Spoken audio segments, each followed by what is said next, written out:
Bismillahirrahmanirrahim. Manusia yang masih berutang kepada Allah bukan berarti seseorang punya utang secara materi, tapi ini adalah ungkapan yang bersifat spiritual dan moral, menunjukkan bahwa manusia memiliki janji, tanggung jawab, atau kewajiban yang belum ditunaikan kepada Allah. Berikut adalah contoh-contoh manusia yang bisa dikatakan masih berutang kepada Allah.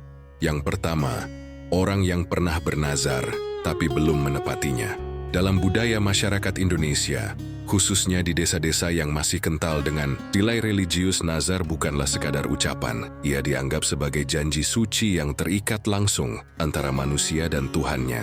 Seringkali seseorang yang tengah berada dalam kesulitan, entah karena sakit, kesulitan ekonomi, atau masalah keluarga, akan berkata dalam hati atau doanya, "Ya Allah, jika Engkau menolongku keluar dari ini, aku akan memotong 1 ekor kambing," atau janji-janji lainnya yang terdengar sederhana, tapi mengikat secara spiritual.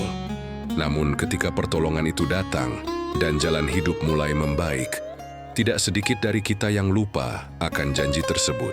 Ada yang benar-benar lupa, tapi lebih banyak yang pura-pura lupa.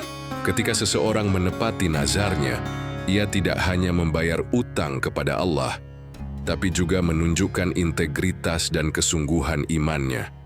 Dalam kisah-kisah orang tua dulu, sering diceritakan bahwa siapa yang melupakan nazarnya, hidupnya akan terasa gelisah seperti ada yang tidak beres. Rezeki terasa tertahan, hati tidak tenang, dan doa terasa hampa. Maka dari itu, menjaga janji kepada Allah bukan hanya soal ibadah, tapi juga tentang kesadaran diri bahwa hidup ini dipenuhi amanah yang tak selalu tertulis, termasuk nazar yang pernah kita ucapkan diam-diam di malam sepi. Yang kedua, orang yang diberi nikmat tapi lalai bersyukur.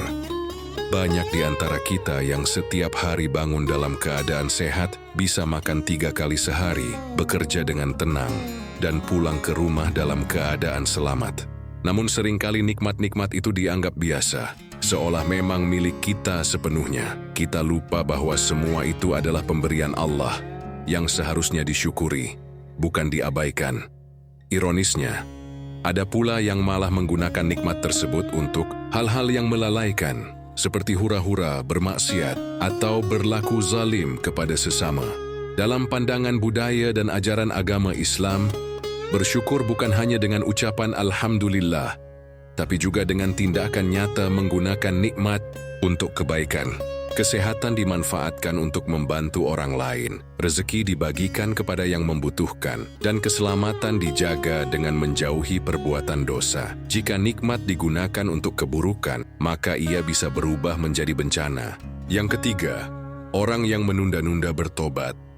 Di tengah kesibukan dunia, banyak orang yang tahu dirinya sedang jauh dari jalan Allah, sadar bahwa dosa terus menumpuk, tapi tetap menunda untuk bertaubat. Dalam kematian sering digambarkan seperti tamu tak diundang, datangnya tiba-tiba, tak bisa ditolak. Maka menunda tobat sama saja seperti bermain-main dengan waktu yang sebenarnya bukan milik kita. Tobat bukan perkara malu atau harus tunggu sempurna.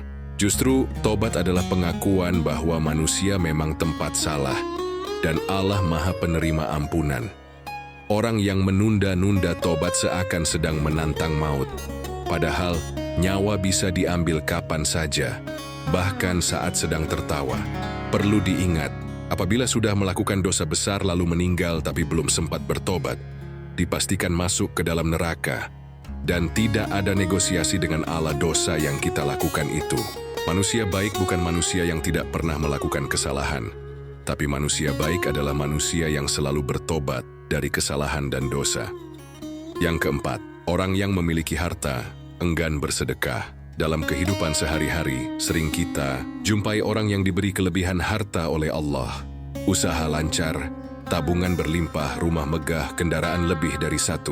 Namun sayangnya, sebagian dari mereka justru pelit dalam bersedekah.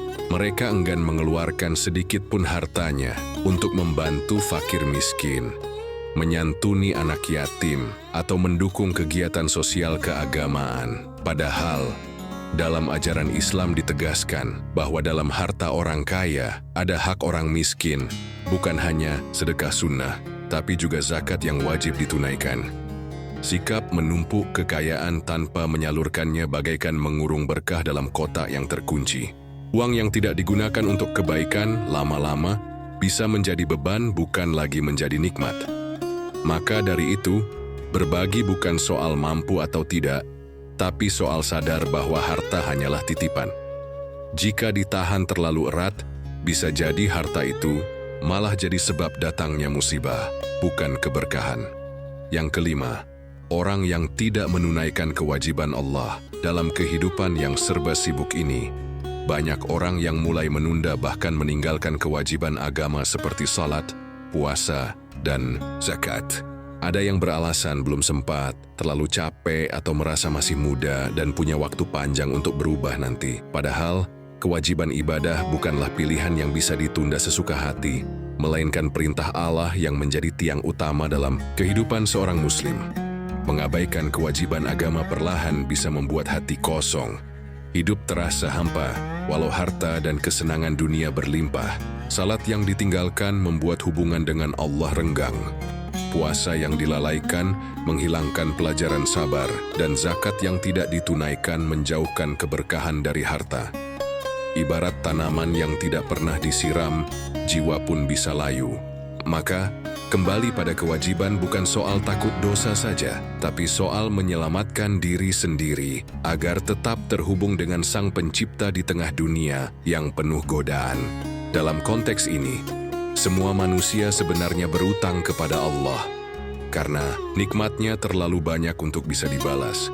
Dan kewajiban kita seringkali belum tertunaikan secara sempurna. Yang membedakan hanyalah siapa yang sadar dan berusaha melunasi utangnya, dan siapa yang lupa, atau yang berpura-pura lupa.